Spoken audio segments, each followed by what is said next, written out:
नमस्कार शेतकरी बंधू आणि भगिनींनो, कृषी दर्शन या कार्यक्रमामध्ये तुमच्या सगळ्यांचं मनपूर्वक स्वागत. मंडळी, आपल्या भागामध्ये खरीप हंगामातील अत्यंत महत्त्वाचं कडधान्य पीक म्हणजे तूर. पण तसं पाहता तूर हे जरासं दुर्लक्षित असलेलंच पीक असतं. पण 2009-10 साली पहिल्यांदा तुरीच्या डाळीचे भाव 100 रुपये प्रति किलो इतके झाले आणि शेतकरी बंधूंना तूर हा खरंच एक आर्थिकदृष्ट्या सक्षम पर्याय आहे याची जाणीव झाली. मंडळी, तसं पाहता इतर पिकांच्या तुलनेत तूर हे खरंच एक खात्रीशीर पीक आहे. पण याच्या अधिक उत्पादनासाठी गरज आहे ती सुधारित तंत्रज्ञानाचा वापर करायसाठी. आणि यासाठी आज आपल्या स्टुडिओमध्ये आपण आमंत्रित केलेलं आहे डॉक्टर किशोर झाडे सर यांना. झाडे सर हे कृषी विज्ञान केंद्र गडचिरोली येथे वरिष्ठ शास्त्रज्ञ तथा प्रमुख म्हणून कार्यरत आहेत आणि विषयाचं नाव आहे तूर पिकाचे सुधारित लागवड तंत्रज्ञान. नमस्कार सर, दूरदर्शनच्या स्टुडिओमध्ये आपलं मनपूर्वक स्वागत. सर, चर्चेला सुरुवात करताना सुरुवात इथून करूया की तूर पिकाची लागवड जर करायची असेल तर कोणत्या प्रकारची जमीन ही आपल्याला निवडावी लागेल? नक्की सर, तूर पीक एक आर्थिकदृष्ट्या चांगलं पीक म्हणून सुद्धा आता मोठ्या प्रमाणावर शेतकरी घेत आहेत. तूर पिकाची लागवड करण्यासाठी मुख्यतः मध्यम ते भारी जमीन, पाण्याचा योग्य निचरा करणारी असावी, पाणथळ जमीन नसावी आणि भुसभुशीत रान असावं. बरोबर. आपल्याकडे दोन्ही प्रकारचे शेतकरी आहेत, कोरडवाहूसुद्धा आहेत, सिंचनाची सोय असलेली आहे. पण मग आता लागवड करायची असेल तर कधी करावी? लागवड ही आपण खरीप हंगामामध्ये करतो, ज्यावेळेस मान्सून सुरुवात होतो आणि मान्सून सुरू झाल्यानंतर साधारणतः 75 ते 100 मिलीमीटर पाऊस झाल्यानंतर आपण पेरणी करावी. बरोबर. मग आता ही पेरणी करताना आपण जे म्हणतो 2 ओळीमधलं अंतर किंवा 2 झाडांमधलं अंतर हे तांत्रिकदृष्ट्या किती असावं? तूर पिकाची लागवड करण्यासाठी जी आपली महाराष्ट्रामधील सर्व विद्यापीठांनी जी शिफारस केलेली आहे त्यासाठी आपण मध्यम रान असेल आणि कोरडवाहूचं असेल तर त्या ठिकाणी आपण 3 बाय 1 फूट अंतरावरती लागवड करावी. भारी रान असेल तर त्या ठिकाणी आपण 4 बाय 1 किंवा पाण्याची सोय जर त्या ठिकाणी असेल, संरक्षित सिंचनाची सोय, तर आपण 5 बाय 1 किंवा 6 बाय 1 फूट अंतरावर सुद्धा आपण तूर पिकाची लागवड करू शकतो. बरोबर. याच्यानंतर अर्थातच महत्त्वाचा मुद्दा म्हणजे काही प्रचलित वाण जे शेतकरी लागवड करतात किंवा तुमच्या वतीने काही सुधारित वाणांबद्दल जर तुम्ही आमच्या शेतकरी बंधूंना सांगाल. हो, सुधारित वाण जे की रोग आणि कीड साठी प्रतिकारक्षम असणारे आणि अधिक उत्पादन देण्याची क्षमता असणारे वाण, जसं की डॉक्टर पंजाबराव देशमुख कृषी विद्यापीठ अकोलाने विकसित केलेलं PKV तारा आहे, PDKV अश्लेषा आहे. हे दोन्ही वाण आपल्याला लाल रंगाच्या तूर दाना असणारे आहेत आणि रोग आणि वांज रोगाला, मर रोगाला प्रतिकारक्षम असणारे वाण आहेत. त्याचबरोबर ती कमी कालावधीमध्ये जर लागवड करायचं म्हणलं तर पांढऱ्या रंगाचा दाना असणारे BDN 711, BDN 716, लाल रंग असणारे जे साधारणतः BDN 711 हे 150 दिवस ते 155 दिवस कालावधी आहे. BDN 716 हे 165 ते 170 दिवसाचा कालावधी असणारा आहे. त्याचबरोबर ती फुले राजेश्वरी हेही वाण आहे जे आपण तूर पिकामध्ये अधिक उत्पादन देण्याची क्षमता आणि कीड आणि रोगांना प्रतिकारक्षम असणारे वाण आपण लागवड करू शकतो. बरोबर. म्हणजे आपण असे वाण निवडतोय की नैसर्गिकरित्या त्याच्यावर कीड आणि रोगांचा प्रादुर्भाव हा कमी आहे आणि त्याचबरोबर ती नवीन ज्यांच्याकडे संरक्षित सिंचनाची सोय आहे अशामध्ये सुद्धा एक नवीन वाण आहे गोदावरी वाण, जे BDN 2013-41 हे सुद्धा आहे. साधारणतः ते 165 दिवस कालावधी असणारा आहे आणि पांढरा रंगाचा दाना आहे त्याचा. बरोबर. सर, बरेच वेळा शेतकरी बंधूंना बीज प्रक्रियेबद्दल कल्पना नसते किंवा पेरणीची घाई होते, त्यामुळे बीज प्रक्रिया राहून जाते. मग तूर पिकामध्ये सुद्धा बीज प्रक्रिया गरजेची आहे का? आणि याला जोडून मला असं विचारावंसं वाटतं की बीज प्रक्रिया कशाची करावी? नक्कीच.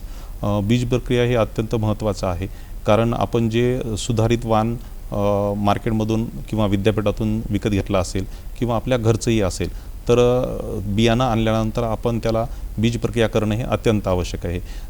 त्यामध्ये मुख्यतः आपल्याला प्रथम बुरशीनाशकाची बीज प्रक्रिया करणं आवश्यक आहे, ज्यामध्ये आपण थायरम किंवा कॅप्टम 2 ते 2.5 ग्राम प्रति किलो बियाण्यासाठी आपण बीज प्रक्रिया करू शकतो, रासायनिक बुरशीनाशक म्हणून.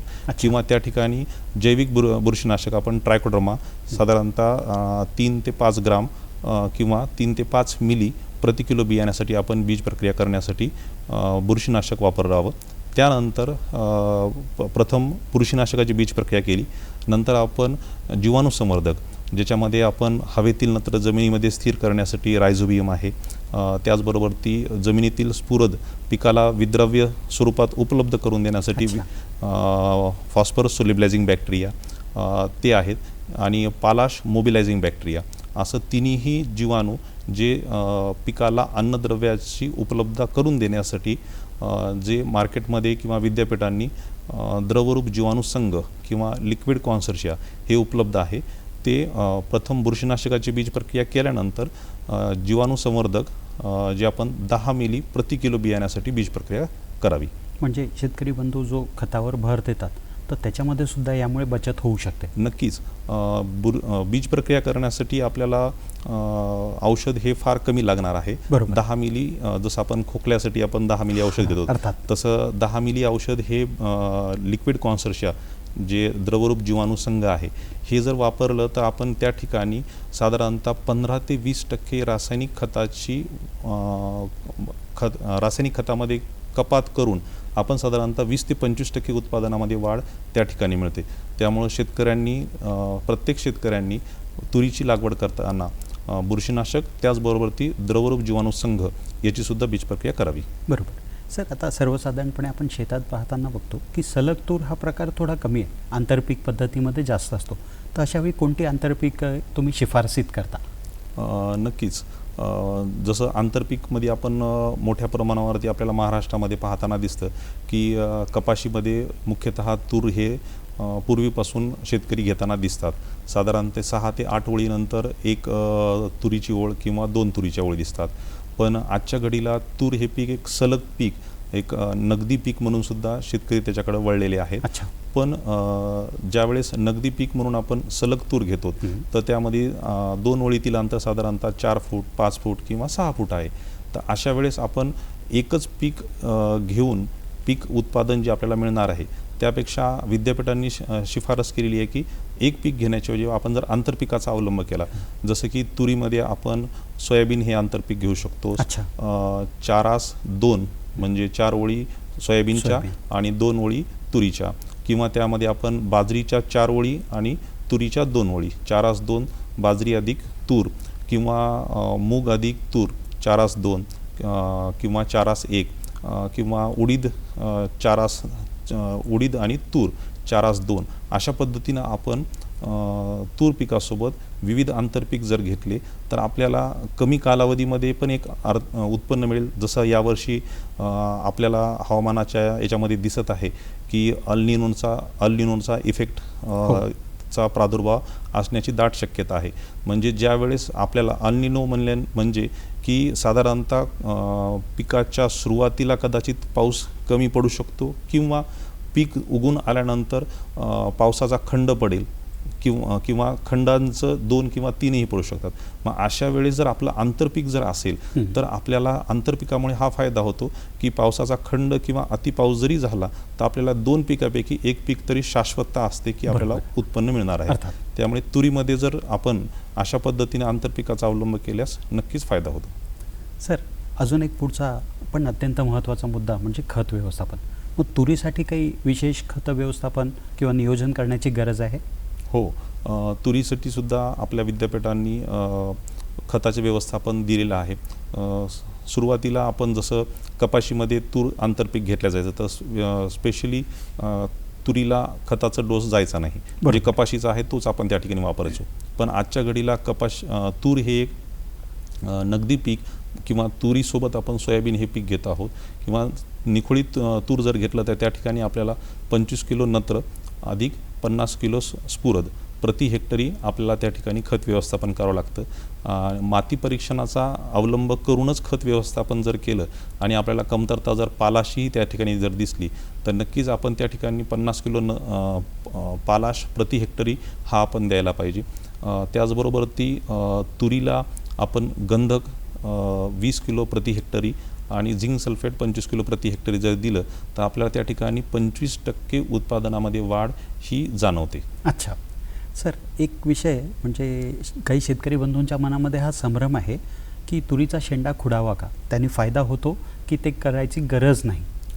नक्कीच काही आपले जे निष्कर्षामध्ये असं त्या ठिकाणी आहे की साधारणतः तुरीचा शेंडा हा 2 वेळेस साधारणतः ची लागवड केल्यानंतर साधारणतः 45 दिवसानंतर एक साधारणतः 5 ते 8 इंच जर त्या ठिकाणी आपण शेंडा खुडला आणि त्यानंतर परत एक 25 ते 30 दिवसानंतर परत दुसऱ्यांदा आपण जे शेंडे आहेत ते जर खुडले तर त्या ठिकाणी आपल्याला अधिक फांद्या फुटलेल्या दिसतात आणि जितक्या जास्त फांद्या फुटतील तर तितक्या मोठ्या प्रमाणामध्ये आपल्याला फुलोरा आणि शेंगांचं प्रमाण दिसतं. त्यामुळं कमी क्षेत्र जर असेल तर नक्की आपण त्या ठिकाणी शेंडा खुडावा. अधिक मोठ्या प्रमाणावर असल्यास त्या ठिकाणी योग्य अंतरावर जर तुरीची लागवड केली तरीसुद्धा त्या ठिकाणी अधिक उत्पादन आपल्याला मिळतं. पण मग शेंडा खुडायचा असेल तर कधी? लागवडीनंतर 45 दिवसाला पहिल्यांदा आणि त्यानंतर साधारणतः एक 25 ते 30 दिवसाला दुसऱ्या वेळेस. हां सर, आता सर्वसाधारणपणे आपण असं म्हणतो की तूर हे कोरडवाहू पीक आहे, पण कोणाकडे सिंचनाची सोय असेल, आता विशेषतः तुम्ही अल निनोचा उल्लेख केलात, तर अशा वेळी ओलीत व्यवस्थापन कसं करावं याबद्दल कृपया सांगावं. नक्कीच आपल्या महाराष्ट्रामध्ये मोठ्या प्रमाणावरती आता तुरीचं मागच्या एक 5-6 वर्षापासून सलग तूर लावण्याकडे शेतकऱ्यांचा कल होत आहे.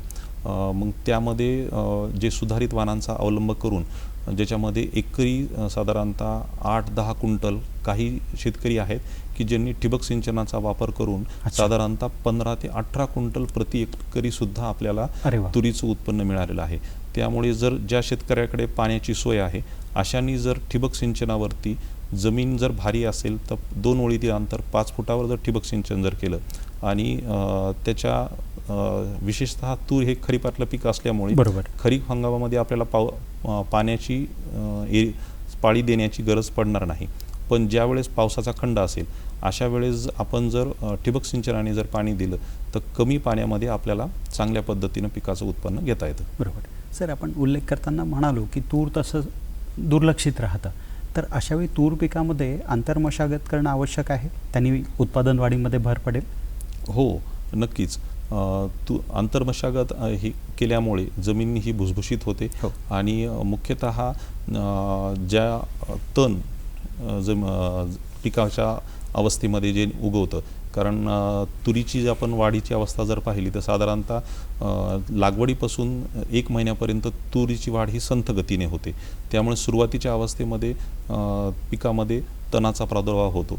मग त्यावेळेस आपण कोळपणी लागवडीनंतर एक साधारणतः 20 ते 25 दिवसानंतर आणि त्यानंतर साधारणतः एक 45 ते 50 दिवसानंतर दुसरी कोळपणी आणि 1 ते 2 खुरपण्या ह्या जर आपण केलं तर जमीन भुसभुशीत आणि तणांचाही प्रादुर्भाव आपण करू शकतो त्या ठिकाणी.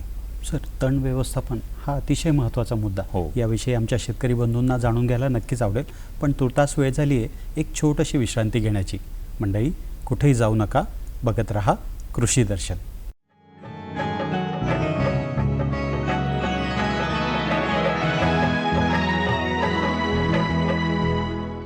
विश्रांतीनंतर पुन्हा एकदा तुमच्या सगळ्यांचं मनपूर्वक स्वागत. आपण चर्चा करत होतो ती तूर पिकाचे सुधारित लागवड तंत्रज्ञान याविषयी आणि आपल्यासोबत तज्ज्ञ आहेत डॉक्टर झाडे सर. सर, मजुराची समस्या आहेच, मग अशावेळी तुरीमध्ये तणनाशकाचा वापर करता येईल का? पेरणीआधी, पेरणीनंतर काय सांगाल? हो, तूर पिकामध्ये आपल्याला जसं दिवसेंदिवस मजूर उपलब्धता ही फार कमी होत आहे आणि योग्य वेळेला पिकामध्ये जर तण व्यवस्थापन जर केलं तर पिकाच्या उत्पादनातसुद्धा चांगली वाढ होते. त्याच्यामुळे तुरीची लागवड ही आपण जशी ज्या अंतरावरती 3x1 किंवा 4x1 फुटावरती आपण टोकन पद्धतीनं जर आपण लागवड केली तर त्यासाठी साधारणतः आपण लागवड झाल्याबरोबर एक साधारणतः पुढच्या 24 तासामध्ये आपल्याला पेरणीनंतर आणि उगवणीपूर्वी तणनाशक, ज्याला आपण प्री इमर्जन्स हर्बिसाईड म्हणतो, ज्याच्यामध्ये पेंडामिथालिन हे तणनाशक आपल्याला वापरता येतं. पेरणी झाल्यानंतर जमिनीत ओल असावी. ओल असताना जमिनीमध्ये आपल्याला हातपंपाने, नॅपसॅक स्प्रेयरने, ज्याला आपण कट नोझल किंवा फ्लॅट फॅन नोझल वापरून या पेंडामिथालिन तणनाशक साधारणतः 800 ते 800 मिली ते 1 लिटर प्रति हेक्टरी आपल्याला हे त्या ठिकाणी फवारणीला वापरल्यानंतर साधारणतः पेरणीनंतर हे तणनाशक फवारल्यानंतर साधारणतः 1 महिन्यापर्यंत आपल्याला तणाचा बंदोबस्त होतो. आणि त्यानंतर गरज भासल्यास आपण एखादी कोळपणी करावी. आणि जर त्या ठिकाणी जर मजुराची उपलब्धता कमी आहे किंवा पाऊस मोठा पडत आहे, त्या ठिकाणी कोळपणी करणं शक्य नाही, खुरपणी करणं शक्य नाही, तर लागलीच आपण त्या ठिकाणी पोस्ट इमर्जन्स हर्बिसाईड, उगवणी पश्चात उभ्या पिकामध्ये वापरायचं तणनाशक, ज्याच्यामध्ये आपण क्युझॉल्फ ऑफ इथाईल आहे किंवा पायरेथॅबॅक सोडियम आहे, याचा वापर आपण त्या ठिकाणी जर केला तर उभ्या पिकातील तण व्यवस्थापन हे पूर्णतः होतं. बरोबर. सर, अल निनोचा उल्लेख केला. पाऊस कधी कदाचित कमी होईल, कधी जास्त होईल, तर अशावेळी जलसंधारणावर कसा भर देता येईल? नक्कीच, ही एक फार महत्त्वाची बाब आहे.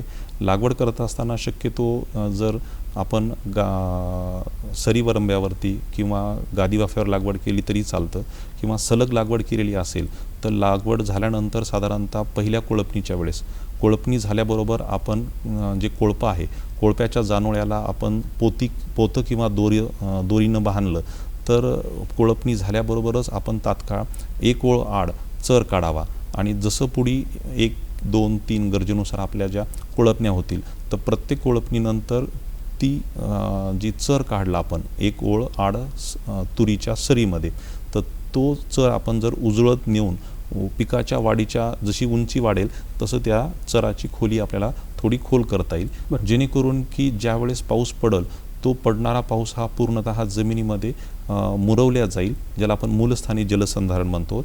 आणि ज्यावेळेस पावसाचा खंड पडतो तर त्या खंडाच्या वेळेस हे साठवलेलं पाणी जमिनीत मुरवलेलं ते वाढीच्या अवस्थेमध्ये त्या ठिकाणी उपयोगात येऊन पिकाचं होणारं जे खंडामुळे जे नुकसान होणार आहे ते त्या ठिकाणी बऱ्यापैकी टळण्यास मदत होते. बरोबर. सर, शेतकरी बंधूंना अजून एक महत्त्वाची समस्या आहे, म्हणजे पीक कळी फुलोरा अवस्थेत येतं आणि अचानक झाडं वाळायला लागतात. तूर उभावणे म्हणतात शेतकरी. आणि मग असं म्हणतात की त्याच्यावर काही पर्यायसुद्धा नाही. मग हा जो रोग आहे याच्यावर काही उपाययोजना सांगता येईल का? नक्कीच. ज्यावेळेस पीक फुलोरा अवस्था आल्यानंतर अचानक वाढतं, आपल्याला शेतामध्ये पाहिल्यानंतर दिसतं की अचानक काही 2-4 झाडं वाढलेले आहेत, किंवा असं एखादा छोटासा भागच असतो की जो पूर्णतः हा वाढलेला दिसतो, तर तो आपल्याला त्या ठिकाणी मर रोग दिसतो.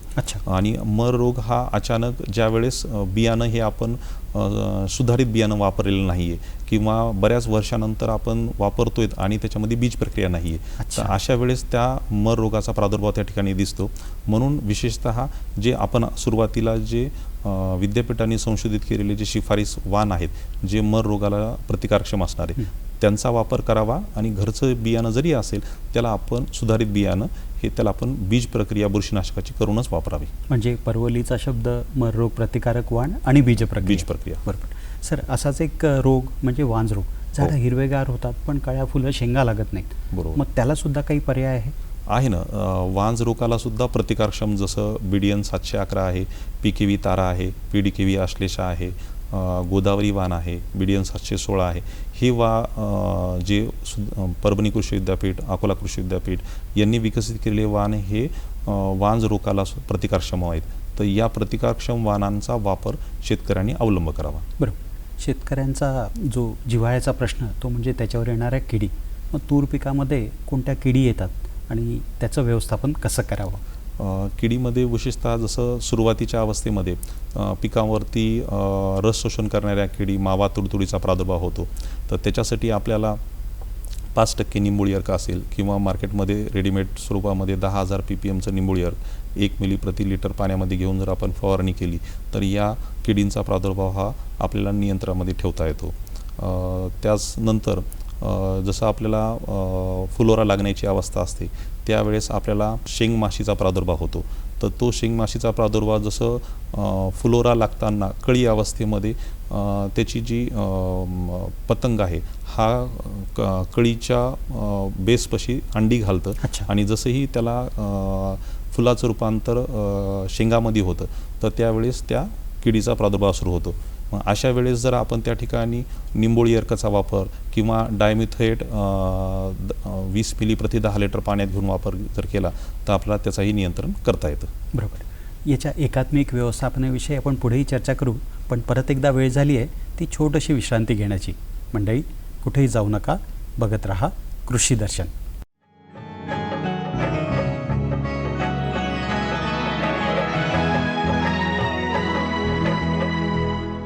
विश्रांतीनंतर पुन्हा एकदा तुमच्या सगळ्यांचं मनपूर्वक स्वागत. मंडळी, आपण चर्चा करत होतो ती तूर पिकाचे सुधारित लागवड तंत्रज्ञान याविषयी, आणि आपल्यासोबत तज्ज्ञ आहेत डॉक्टर झाडे सर. सर, विश्रांतीपूर्वी आपण म्हणालो की एकात्मिक कीड आणि रोग व्यवस्थापन याबाबत काही सांग. हो, तूर पिकाचं जसं आपण पाहिलं तर कालावधी हा आपला साधारणतः 6 महिन्यापर्यंत बरोबर तुरीचं पीक चालतं. आणि यामध्ये जे कीड आणि रोगांचा प्रादुर्भाव जसं आपण सुरुवातीला सांगितलं की रस शोषण करणाऱ्या किडी काही सुरुवातीच्या अवस्थेमध्ये येतात, पण मुख्यतः नंतर जी शेंगमाशी असेल किंवा शेंगा पोखरणारी अळी असेल तर यांचा प्रादुर्भाव आपल्याला दरवर्षी जर आपण सतत त्याच शेतामध्ये ते पीक घ्यायला नाही पाहिजे, पिकाची फेरपालट केली पाहिजे. ज्यावेळेस सुरुवातीला आपल्याला जे शेत निवडायचे तर उन्हाळ्यामध्ये आपण खोल नांगरटणी करावी. खोल नांगरटीनंतर आपण गादी वाफ्यावरती किंवा सरी वरंब्यावरती लागवड करावी. लागवड करत असताना आपण पक्षी थांबे म्हणून त्यामध्ये बाजरी आहे, ज्वारी आहे, याचा जर आपण वापर जर केला तर ज्यावेळेस तूर हे फुलोरा अवस्थेत येतं तर त्यावेळेस ह्या बाजरी आणि ज्वारीचा पक्षी थांबे म्हणून वापर होतो.